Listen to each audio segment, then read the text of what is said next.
नमस्कार दोस्तों, बहुत स्वागत है आप सभी का तदीप आईएएस एकेडमी में। इस लेक्चर में हम कंटिन्यू करेंगे राजनीतिक तंत्र से संबंधित एमसीक्यू की सीरीज और इसमें पिछले 25 वर्षों के प्रश्नों का अवलोकन है।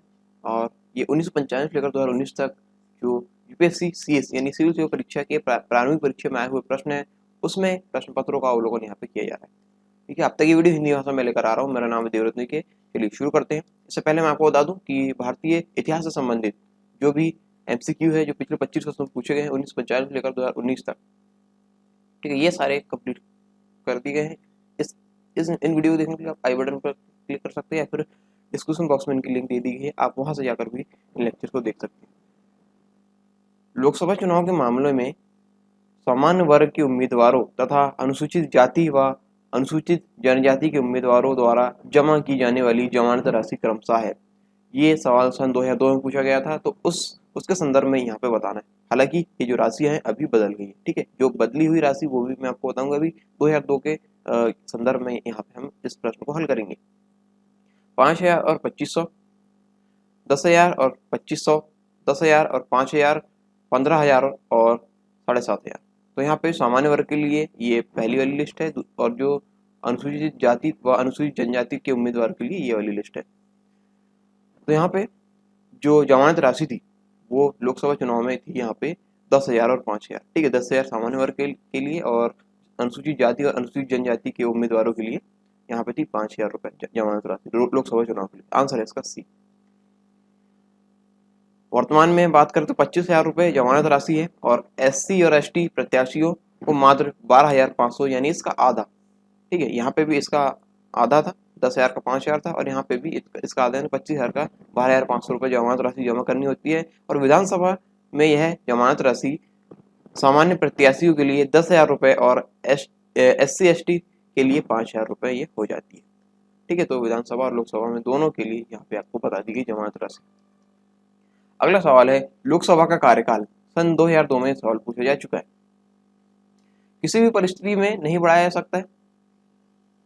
एक बार में 6 महीने तक के लिए बढ़ाया जा सकता है। आपातकाल की घोषणा के दौरान एक बार में 1 वर्ष तक बढ़ाया जा सकता है। आपातकाल की घोषणा के दौरान एक बार में 2 वर्ष तक के लिए बढ़ाया जा सकता है। तो यहाँ पे चलिए इसको हम देखते हैं कौन सा सही है इसके बारे में। आपातकाल की घोषणा के दौरान एक बार में 2 वर्ष तक के लिए बढ़ाया जा सकता है, तो ऐसा नहीं है। ठीक है, ऐसा नहीं है। आपातकाल की घोषणा के दौरान एक बार में 1 वर्ष तक बढ़ाया जा सकता है, तो ये वाला यहाँ पे सही है। ठीक है, और ये बी वाला ऑप्शन एक बार में 6 महीने तक के लिए बढ़ाया जा सकता है, ऐसा नहीं है। और किसी भी परिस्थिति में नहीं बढ़ाया सकता, ये भी गलत है। ठीक है, तो सही वाला आंसर यहाँ पे आपातकाल की घोषणा के दौरान एक बार में 1 वर्ष तक बढ़ाया जा सकता है। ठीक है, आंसर है इसका सी। अनुच्छेद 352 के अनुसार आपातकाल की घोषणा के दौरान लोकसभा का कार्यकाल एक बार में 1 वर्ष के से अधिक नहीं बढ़ाया जा सकता है। एक बार में, ठीक है, एक बार की बात हो रही है, एक बार में 1 वर्ष से अधिक नहीं बढ़ाया जा सकता है। निम्नलिखित में से कौन सा एक प्राधिकरण भारत की समेकित निधि से राज्यों को राजस्व की सहायता अनुदान देने वाले सिद्धांतों की अनुशंसा करता है? सन 2002 में सवाल पूछा जा चुका है। वित्त आयोग, अंतरराज्यीय परिषद, केंद्रीय वित्त मंत्रालय या फिर लोक लेखा समिति। तो यहाँ पे इनमें से ऐसा प्राधिकरण जो भारत की समेकित निधि से राज्यों को राजस्व की सहायता अनुदान करने वाले सिद्धांतों की अनुशंसा करता है, वो है वित्त आयोग। आंसर इसका ए, वित्त आयोग। ठीक है, और यह प्रावधान अनुच्छेद 280 में वर्णित है। हम देखते हैं निम्नलिखित कथनों में से कौन सा एक सही है। केवल राज्यसभा में ही न कि लोकसभा में मनोनीत सदस्य हो सकते हैं। हमको यहाँ सही वाला बताना, क्या ये सही है? चलिए आगे देखते हैं। राज्यसभा में आंग्ल भारतीय समुदाय के 2 सदस्यों को मनोनीत करने का संविधान में प्रावधान है। किसी मनोनीत सदस्य का मंत्री पद के लिए नियुक्त संविधानीय वर्जना नहीं है। मनोनीत सदस्य राष्ट्रपति तथा उपराष्ट्रपति के चुनाव में मत दे सकते हैं। तो यहाँ पे मनोनीत सदस्य संबंधित यहाँ पे प्रश्न है। तो यहाँ पे देखिए ये जो पहला और आखिरी वाला ऑप्शन है, केवल राज्यसभा में ही ना कि लोकसभा में मनोनीत सदस्य हो सकते हैं, ये गलत है। ठीक है, और जो मनोनीत सदस्य राष्ट्रपति तथा उपराष्ट्रपति के चुनाव में मत दे सकते हैं, ये भी गलत है। ये केवल उपराष्ट्रपति के चुनाव में मत दे सकते हैं। और यहाँ पे राज्यसभा में आंग्ल भारतीय समुदाय के 2 सदस्यों को मनोनीत करने का संविधान में प्रावधान है, 2 सदस्यों को। तो यहाँ पे वर्तमान की बात करें तो ऐसा इसको हटा दिया गया। आंग्ल भारतीय जो समुदाय है उसका जो कोटा यहाँ पे हटा दिए गए हैं। लेकिन उस समय जब प्रश्न आया था तो उसका उत्तर ये नहीं था। ठीक है, यहाँ पे मैं लिखना भूल गया कि कौन से वर्ष में ये प्रश्न आया था, लेकिन ये बी वाला इसका उत्तर नहीं। इसका उत्तर है किसी मनोनीत सदस्य का मंत्री पद के लिए नियुक्त पद संविधानीय वर्जना नहीं है, यानी उसको मंत्री नहीं बनाया सकता जो जो कि मनोनीत सदस्य होते हैं। आंसर है इसका सी। आंसर है इसका सी। राज्यसभा में 15 सदस्य राष्ट्रपति द्वारा मनोनीत किए जाते हैं जो कला, विज्ञान, साहित्य तथा समाज सेवा में विशेष ज्ञान रखते हैं। ठीक है, और जो लोकसभा में दो मनोनीत सदस्य होते थे जो एंग्लो इंडियन होते थे, उनका कोटा अब समाप्त हो गया। ठीक है, और ये मनोनीत सदस्य मात्र उपराष्ट्रपति के चुनाव में ही अपना वोट दे सकते थे। ठीक है,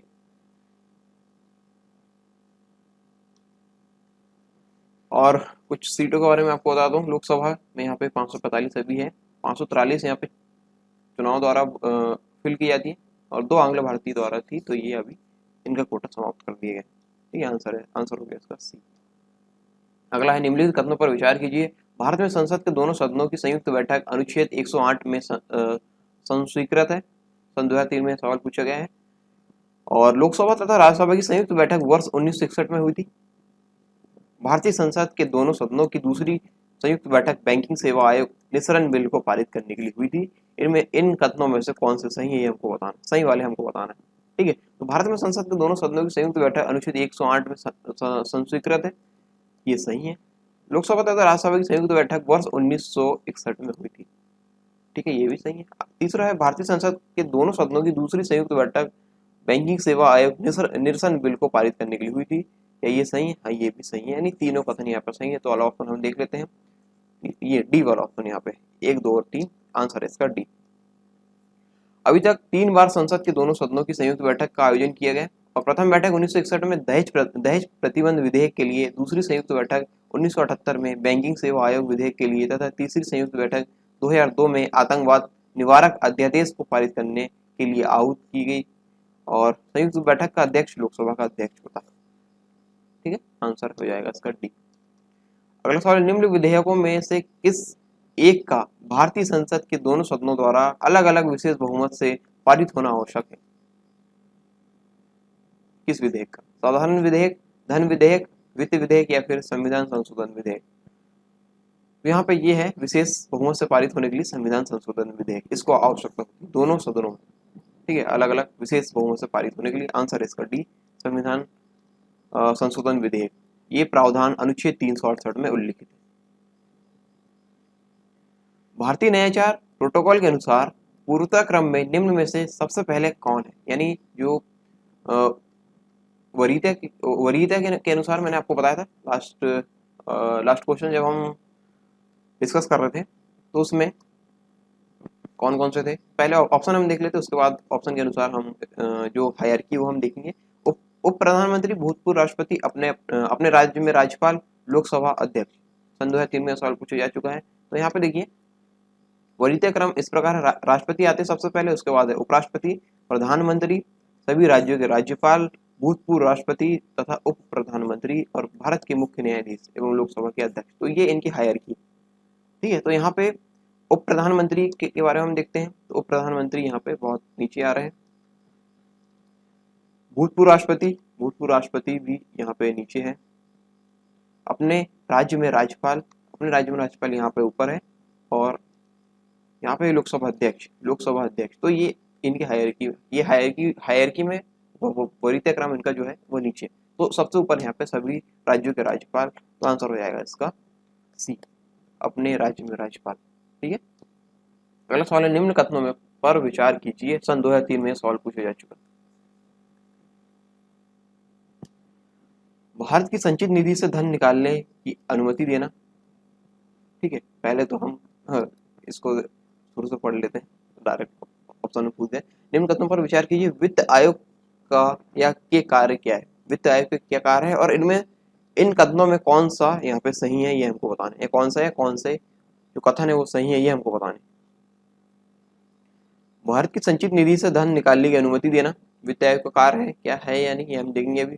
प्राप्त करों को राज्यों के भागों में बांटना, सहायता अनुदान के लिए राज्यों के आवेदनों पर विचार, संघ सरकार तथा राज्य सरकारें बजट के प्रावधानों के अनुसार करों की उगाही कर रही हैं या नहीं, इसकी देखरेख करना तथा उस पर रिपोर्ट देना। तो यहाँ पे इन कथनों में से कौन सा सही है ये हमको देखना है। केवल 1, 2 और 3, 3 और 4, 1, 2 और 4। ठीक है, तो यहाँ पे भारत की संचित निधि से धन निकालने की अनुमति देना ये वित्त आयोग का कार्य यहाँ पे नहीं है। ठीक है, वित्त आयोग का कार्य यहाँ पे नहीं है और ये कथन यहाँ पे गलत है। प्राप्त करों को राज्यों के भागों में बांटना, हाँ ये सही है। सहायता अनुदान के लिए राज्यों के आवेदनों पर विचार करना, हाँ ये भी सही है। ये दूसरा तीसरा कथन यहाँ पे सही है। और चौथा कथन, संघ सरकार तथा राज्य सरकारें बजट के प्रावधानों के अनुसार करों की उगाही कर रही है या नहीं, इसकी देखरेख करना तथा उस पर रिपोर्ट देना, तो ये इसका कार्य यहाँ पे नहीं है वित्त आयोग का। ये दूसरा कथन और तीसरा कथन यहाँ पे सही है। तो यहाँ पे इसके संबंधित ऑप्शन यहाँ पे है बी, 2 और 3 आंसर हो जाएगा इसका बी। ठीक है, जो फाइनेंस कमीशन है अभी 14th है, 14वां है, वाई वी रेड्डी इनके चेयरपर्सन है। 2015 से 20 तक ये चलेगा। और एन के सिंह जो 15 जो फाइनेंस कमीशन है उसके हेड ये होंगे। ठीक है, वित्त आयोग का कार्य प्राप्त करों को राज्यों में बांटना तथा राज्यों को सहायता अनुदान के लिए आवेदनों पर विचार करना है। संविधान के अनुच्छेद 280 में वित्त आयोग के गठन का प्रावधान किया गया है और वित्त आयोग के गठन का अधिकार राष्ट्रपति को दिया गया है, जो प्रत्येक 5 वर्ष के बाद इस आयोग का गठन करते हैं। ठीक है, आंसर हो जाएगा इसका बी। अगला सवाल है 2003 में पूछा गया है, निम्न कथनों पर विचार कीजिए। भारत में राष्ट्रपति चुनाव के निर्वाचक मंडल में, और ये कथन है, और इन कथनों में से कौन से सही है, फिर कौन सा यहाँ पर सही है हमको बताना है। विधानसभा के निर्वाचित सदस्य के मत का मूल्यांकन राज्य की जनसंख्या बटे में है राज्य की विधानसभा में निर्वाचित सदस्यों की संख्या गुणित 100। क्या ये सही है? नहीं, ये सूत्र यहाँ पर सही नहीं है। दूसरा हम देखते हैं, एक निर्वाचित संसद सदस्य के मत का मूल्यांकन सभी निर्वाचित विधानसभा सदस्यों के मतों का कुल मान बराबर निर्वाचित सदस्यों की कुल संख्या। ठीक है, एक मिनट, यहाँ पे इसको पढ़ने में थोड़ी दिक्कत हुई है।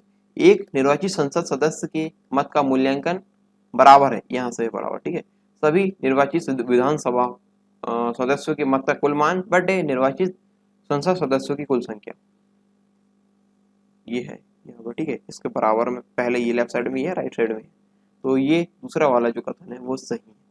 ठीक है, ये सूत्र यहाँ पे लगता है। आखिरी चुनाव में 5 और मतदाता थे, ये डेटा सही नहीं है। ठीक है, तो आंसर हो जाएगा इसका 2 वाला कथन सही है। 1 और 2, 1 3, 2 और 3, आंसर हो जाएगा इसका बी, केवल 2। ठीक है, केवल 2। निर्वाचित संसद सदस्यों के मतों का मान सभी निर्वाचित विधानसभा सदस्यों को मिले मतों की संख्या को कुल निर्वाचित संसद सदस्यों की संख्या से विभाजित करने पर प्राप्त होता है। निर्वाचन अप्रत्यक्ष मतदान से होता है और जनता की जगह जनता के चुने हुए प्रतिनिधि राष्ट्रपति को चुनते हैं। और राष्ट्रपति का चुनाव एक निर्वाचक मंडल या इलेक्टोरल कॉलेज करता है। इसमें संसद के दोनों सदनों तथा राज्यों की विधानसभाओं के निर्वाचित सदस्य शामिल होते हैं और 2 केंद्र शासित प्रदेशों दिल्ली और पुडुचेरी के विधायक भी चुनाव में हिस्सा लेते हैं, जिनकी अपनी विधानसभाएं हैं। चुनाव जिस विधि से होता है उसका नाम है अनुपातिक प्रतिनिधित्व प्रणाली के आधार पर एकल हस्तांतरणीय मत द्वारा। राष्ट्रपति चुनाव की वर्तमान व्यवस्था 1974 से चल रही है और ये 2026 तक लागू रहेगी। इसमें 1971 की जनसंख्या को आधार माना गया है। ठीक है, आंसर है इसका बी। अगला सवाल, निम्न कथनों पर विचार कीजिए। लोक लेखा तथा सार्वजनिक उपक्रमों की समितियों में राज्यसभा संबंधित सदस्य होते हैं, जबकि प्राक्कलन समिति के लिए सदस्य केवल लोकसभा से ही लिए जाते हैं। तो यहाँ पे ये बताना है कि क्या ऐसा होता है। तो देखिए, यहाँ पे प्राक्कलन समिति के लिए सदस्य केवल लोकसभा से लिए जाते हैं, राज्यसभा से नहीं। लोक लेखा समिति के लिए यहाँ पे लोकसभा और राज्यसभा दोनों सदस्य लिए जाते हैं। सार्वजनिक उपक्रम समिति के लिए भी यहाँ पे लोकसभा और राज्यसभा दोनों सदस्य लिए जाते हैं। तो यहाँ पे है लोक लेखा तथा सार्वजनिक उपक्रमों की समितियों से राज्यसभा के सदस्य संबंधित होते हैं, जबकि प्राक्कलन समिति के लिए सदस्य केवल लोकसभा से ही लिए जाते हैं, तो ऐसा सही है। प्राक्कलन समिति के लिए केवल लोकसभा सदस्य लिए जाते हैं और लोक लेखा समिति और सार्वजनिक उपक्रम के लिए दोनों से लिए जाते हैं, तो ये पहला कथन यहाँ पे सही है। दूसरा हम देखते हैं संसदीय कार्य मंत्रालय कुल मिलाकर संसदीय कार्यों की मंत्रिमंडल समिति के निर्देशन में कार्य करता है। कैसा सही है? हाँ, ये सही है। ठीक है। तीसरा है विभिन्न मंत्रालयों में भारत सरकार द्वारा गठित समितियों, परिषदों, मंडलों तथा आयोगों के लिए संसदीय कार्य मंत्री संसद सदस्य को नामित करते हैं, तो ऐसा नहीं है। ठीक है, इसके बारे में अभी अगली स्लाइड में बात करूंगा। तो यहाँ पे पहला और दूसरा कथन यहाँ पे सही है, तो आंसर हो जाएगा इसका ए, पहला और दूसरा कथन। ठीक है। और संसदीय समिति से तात्पर्य उस समिति से है जो सभा द्वारा नियुक्त या निर्वाचित की जाती है अथवा अध्यक्ष द्वारा नाम निर्देशित की जाती है और अध्यक्ष के निर्देशानुसार कार्य करती है तथा अपना प्रतिवेदन सभा को या अध्यक्ष को प्रस्तुत करती है और समिति का सचिवालय लोक सभा सचिवालय द्वारा उपलब्ध कराया जाता है। तो ये इसके बारे में जानकारी। ठीक है, इसलिए ये जो तीसरा कथन है यहाँ पे गलत है। इसके बारे में अभी आगे हमने पढ़ा। आंसर है इसका ए, 1 और 2।